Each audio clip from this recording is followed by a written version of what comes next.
ব্লগলৈ স্বাগতম জনাইছোঁ সকলোকে মোৰ নতুন ব্লগলৈ স্বাগতম জনাইছোঁ। এতিয়া ৰাতিপুৱা 6টা বাজিছে আৰু চাহ খালোঁ। আজি বলক আমাৰ তলৰ শাকনি বাৰীটোৰা আৰু আমাৰ দেউতাই আলু উঠাইছে, চাওঁ বলক। এয়া আহিলোঁ শাকনি বাৰীলৈ, বৰ ধুনীয়াকৈ লাগি আছে। এয়া লাও লাগিছে, ঘৰৰ বস্তু খাই খুবেই ধুনীয়া লাগে। আজি আমাৰ দেউতাই উঠোৱা লাও দি মাছ আৰু বিলাহী দি খাম বুলি ভাবিছোঁ। তো এইখন আমাৰ বাৰী। এয়া সৰু লাও লাগি আছে, পানীলাও লাগি আছে আৰু বেঙেনা আৰু আছে কিবা কিবা। আৰু সিফালে দেউতাই আলু উঠাই আছে, দেখাম আপোনালোকক বলক, গৈ আছোঁ মই। তো এয়া লাও। ঘৰৰ বস্তু খাই খুবেই সোৱাদ লাগে, সাৰ নিদিয়া। বাহিৰৰ বস্তুবিলাক সাৰ দিয়া থাকে, বৰ ধুনীয়া। আৰু আহি থাকক। এয়া বেঙেনা, বগা বেঙেনা। এতিয়া সৰু সৰু বেঙেনাও হয়, তো বেঙেনা খুব লাগে আমাৰ ইয়াতে। বেঙেনা লাগে, অমিতা এজোপাও আছে বৰ ধুনীয়া ছাইডত সিফালে। ইফালে এয়া বৰ ধুনীয়াকৈ হৈ আছে। এয়া আমাৰ দেউতাই আলু উঠাই আছে।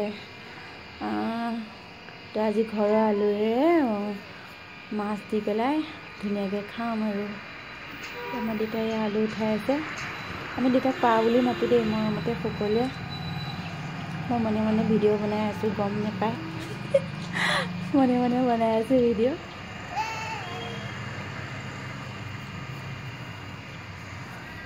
আৰু এতিয়া মই বেপাৰী এটাৰ ইফালে সিফালে চাই আছোঁ, মাছ কেইটামান লওঁ। সৰু মাছেই ল'ম, সৰু মাছ খাই ভাল লাগে। সৰু মাছেই ল'ম। দেউতাই উঠাই আছে ধুনীয়াকৈ। ডাঙৰ ডাঙৰেই ওলাইছে আলুবিলাক, সৰুও আছে ডাঙৰো আছে। দেউতাই যি লগাই তাকেই, দেউতা হাতখন খুব ধুনীয়া, তাকেই লাগে আৰু একদম।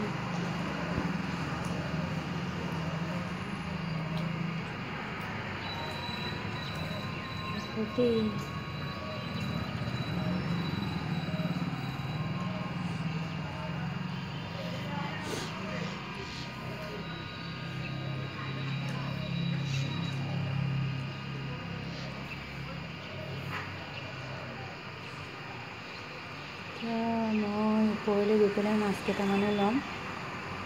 মাছৰ বেপাৰী চাই আছোঁ ইফালে সিফালে। বেপাৰী অহাই নাই, অৱশ্যে ৰাতিপুৱা সময়, সেইটো কাৰণে বেপাৰী অহা নাই। এনেই ৰাতিপুৱাতে আজি খাম যে, সেইকাৰণে বেপাৰী দেখা নাই। এনেই বেপাৰীবিলাক চিঞৰি থাকে এইখিনি সময়তে।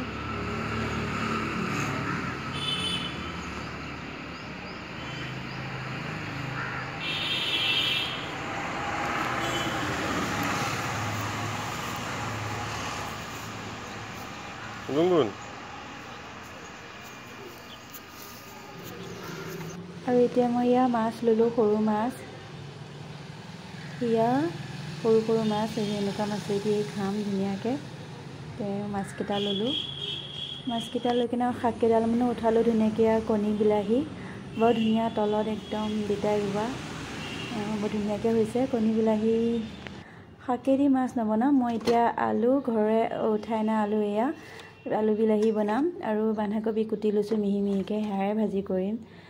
আৰু এইকেইটা মাছকেইটা এতিয়া মই ধুই পখালি বাছি কুচি ল'ম। আৰু মোৰ ব্লগটো চাই যদি ভাল লাগে, লাইক কমেণ্ট দিব, শ্বেয়াৰ দিব। আৰু মই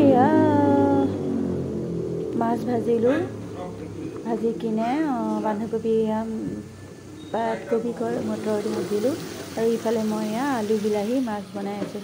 শাকেদি নবনাওঁ, শাকো ভাজিয়ে কৰিম। শাকেদি নাখাওঁ, মানে মানুহজনী চৰ্দি লাগি আছে, সেইকাৰণে আমি বাপেক মাক দুটাই শাকৰ ভাজি কৰিয়ে খাই দিম। আৰু শেষতে মোৰ মাছৰ তৰকাৰী হৈ গ'ল।